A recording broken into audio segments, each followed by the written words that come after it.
注意有啥用？请你20秒看完这条视频。昨天晚上真的被惊到了，就我的睡眠助手居然一点鼾声都没记录到。该说不说，这个止鼾牙套是真的有点东西。打呼噜其实特别吵，有的时候半夜还能把自己震醒。后面去查了才知道，就是咱们这个打呼噜严重的时候还可能会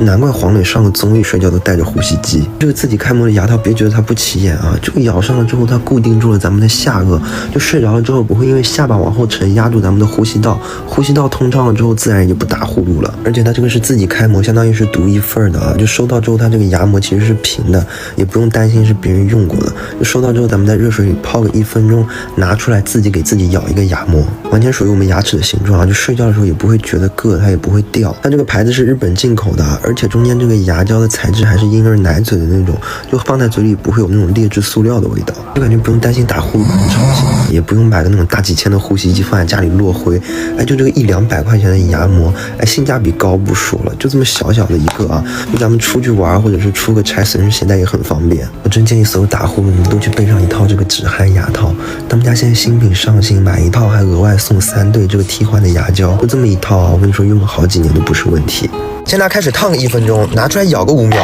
就这样开模出来的牙套就可以直接去睡觉了。我之前就因为打呼噜啊，前后花了大几千，什么呼吸机啊、闭嘴贴、睡眠面罩全都试过了，最后发现真正好用的还是这个根据打呼噜原理设计的牙套。很多人都不知道打呼噜是因为咱们这块肉的原因，就咱们的下颚还有舌根睡着了之后往后沉，压到这个通道了，你想这儿堵了，气过不来，不就变成呼噜声了吗？就这个止鼾牙套就是固定咱们的上下颚，包括咱们的舌根，让他们睡着了之后不会往后沉，就这儿通了啊，自然也就不打呼噜了。我带着它打卡了1个礼拜啊，连我的睡眠 APP 都没检测到鼾的声啊，真的把我给惊呆了。一开始我还担心是别人用过的啊，结果刚收到里面那个牙胶啊，它居然是平的，就你必须要自己开模，这样子1比1复刻下来，它的贴合度才会更好。你睡着的时候啊，不管是侧着还是趴着，它都不会掉出来，而且习惯了之后还不会流口水。你看它中间是有一条小缝的，就咱们睡着了之后保证呼吸的同时，就第2天早上起来呢，嘴巴也不会很干。关键一整套才100-200块钱啊，而且现在下单里面这个牙胶还额外送咱们3对，一整套用个好几年都不成问题。